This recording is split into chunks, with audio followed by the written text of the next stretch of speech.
What's going on, everybody? It's your boy Spencer. A little two for McDo for today. A new archetype was announced, I guess, called Mysterune. I don't, uh, I don't know why Todd Howard is here, but okay. So let's just see. So you want to play first-person dungeon crawler FPS? I don't know what that means, but for usual sanity's sake, we use Rune, but Angel Statue as a rune, and Rune Eyes Pendulum Dragon exists, so we need to compromise with the name since the theme is that. It can't just be the word rune. For reasons of accessibility of searching and ease of understanding, ruin, the Middle English version, and run, the Old Norse, were rejected. So Mysterune, since the kanji involved would normally sound like shinpi or mystery. Does that make sense? It doesn't make sense to me, but okay. I don't think there's any main deck monsters for this yet, but okay. So it's just called the Spring of the Mysterune. Yeah, I guess so. Field spell. Every new archetype needs a field spell. You can activate Mysterune quick play spells from your hand during your opponent's turn. Real Magic the Gathering style. Once per turn, if you activate Mysterune quick play spell, you can target up to 3 Mysterune quick play spells in your graveyard. Place them on the bottom of your deck in any order, then draw that many cards. Oh shoot, that's pretty cool.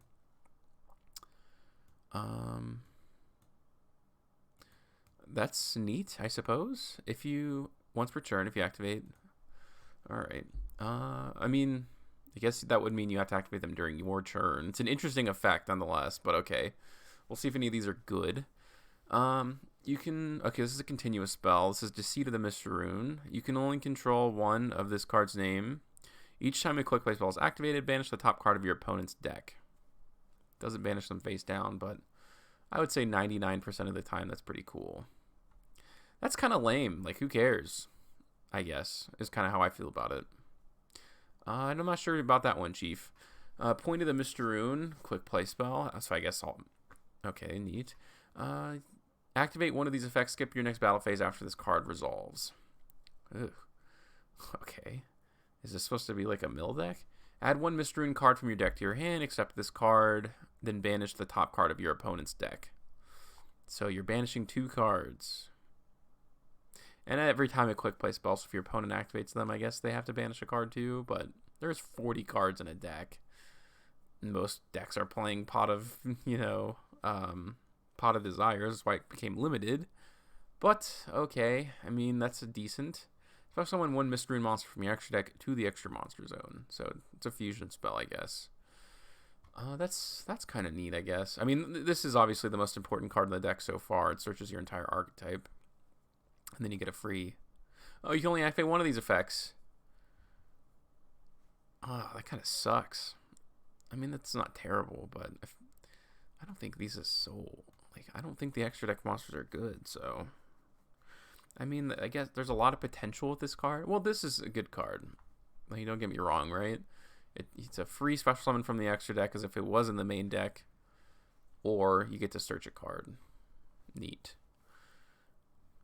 This is Mysterune of the Brilliant Flame. You can activate one card with this card's name once per turn. Activate one of these effects. Skip your next battle phase. I think all of them have that. Target one opponent special summon monster, destroy it, then banish the top 2 cards of their deck. So it could be 3. Special summon one Mysterune monster from your extra deck to the extra monster zone. You can only activate one card with this card's name per turn. Activate one of these effects. Again, I hate that you can only get to use one of these, but... Targeting and destruction. I mean, there's not too many cards in the meta right now that have targeting protection, to be honest with you. So it just sucks that it's both of them. These last 2 cards are just they're all right. They're all right. Mysterune of Destruction, quick play spell. You can only activate one card per turn. Skip your battle phase. Target one spell and trap your opponent controls. Destroy it. Then banish the top 4 cards of their deck. Okay, this is it. This is a literal, like, this is a mill deck. They want you to mill your opponent out through banishing their entire deck. I think you could splashes into a mill deck. You know, like an empty jar FTK deck, perhaps. If that's a thing.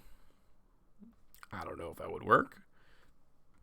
But, I mean, banishing 5 cards is decent, combined with a continuous spell. Special summon one Mysterune monster from your extra deck to the extra monster zone. Alright. Not too bad. I guess they're all a fusion spell, so it's kind of neat. Well, I mean, there is a lot of versatility, so you gotta appreciate that. Mysterune of Dispel. Skip your battle phase, activate one of these effects. If your opponent adds a card from their deck to your hand, discard one random card from their hand, then banish the top 2 cards from their deck. That's kind of neat. That's a nice one. That's a really good one, for sure. The only thing I'm not seeing is, like, the replacement for these cards. Like, if I were to activate 5 of these, like, if I was to have a perfect hand, the field spell plus 4 of these quick play spells, and then I go through all of them, it's like, what's the follow-up? You know what I mean? Also a fusion spell. No, the kaiju used here is not the same phrase as the giant monsters. That's interesting. Because the Japanese has kaiju in it. This is Mysterune of the Freezing Curse. You can activate one of these cards. Target one effect monster opponent controls, negate its effects, then banish the top 3 cards. Then, yeah, you can also special summon from the extra deck. We'll just keep going along here. I'm seeing a pretty common theme. A little bit of everything.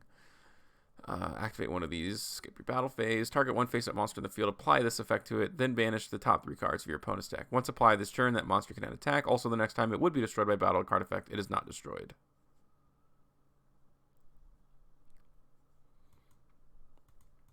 Interesting. So it's like protection for your monsters, I guess. That one stinks. I'm going to say this one stinks. So you can just go ahead and get rid of this one. I mean, it's kind of cool, but it just seems like a waste to me. Well, I said there's no follow-up, but you have to... Let me go back up one more time. Does it have to activate this turn? Once per turn, if you activate... Okay, so you have to activate at least one Mysterune card, then you can target ones that you use during your opponent's turn, then you get to draw 3 cards. Yeah, I mean... Yeah, that's a thing. You know, that definitely exists. Okay, so this one is Mysterune of Golden Droplets, because I don't think, yeah, I did that one. Your opponent draws 1 card, then you banish the top. Okay, well, we can just go right past that one. Mysterune of the Raging Storm, you can activate one of these effects, skip your battle phase. Banish cards from the top. Well, you're not attacking in this deck anyway, so who cares? Banish the cards from the top of your opponent's deck equal to the number of cards you control. Set 4. I mean, field spell plus 4. Yeah. Meh, I don't see that one. That's kind of lame. Okay, here are the 2 extra deck monsters. Obviously, it's pretty easy. Two Mysterune monsters. Well, there's no such thing as a Mysterune monster. Oh, is this gonna be? Is this a structure deck? Really? I hope not. That would suck. That'd be a waste of a structure deck, in my opinion. But okay. So I'm gonna go ahead and assume. Can you summon these monsters? It doesn't say ignoring its summoning conditions. Huh. That's interesting. I'm guessing it's not. I'm guessing this doesn't mean anything. I think you can actually just cheat this out of the extra deck, but I'm not 100% sure about that. If this card is special summoned from the extra deck, where else would it? Oh, well, I guess if you monster reborned it. You can discard 1 card, add 1 Mysterune continuous spell from your deck to your hand. Kind of neat. When your opponent activates a card that targets Mysterune card or set cards you control, you can banish this card, negate the activation. If you do, destroy it. Once per turn during each end phase, gain 1,000 life points. That's kind of nice, I guess. I don't know. Okay, so if this card is... This is Geary Fangs of the Mysterune. These are Dark Beasts. This is a Light Fairy. Kind of interesting, the types. If this card is special summoned from the extra deck, you can target 1 non-quick play Mysterune spell in your graveyard. Add it to your hand. So it's either the field spell or the continuous spell. Cannot be destroyed by card effects. Okay. If this card is destroyed by battle, which I guess they kind of have to, in theory, they'll have to shuffle it back. You can target 1 card on the field, destroy it. Interesting. So this card is one of the 2 wolves that accompanies the Norse god Odin. I wonder if that means they're supposed to... There is that new Nordic support that came out a long time ago. So I wonder if that's a thing. That'd be kind of curious. Maybe there's a Nordic deck you can throw in here. Who knows? I mean, these are all quick play spells, so mind you, like it's not like it doesn't say, oh, for the rest of the turn you can only activate. Like no. It's like there's no restrictions on this archetype. This is weird. I think that's all I can say. Is it bad? I don't think it's horrible. I don't think it's the worst thing I've ever seen. And with every new archetype, there's going to be garbage cards. That's just how Konami works. They don't like to print only good cards. So, I don't know. This one's kind of up in the air for me. Let me know what you guys think about this archetype in the comment section down below. Other than that, that's going to do it for today's video, and I'll see you guys next time.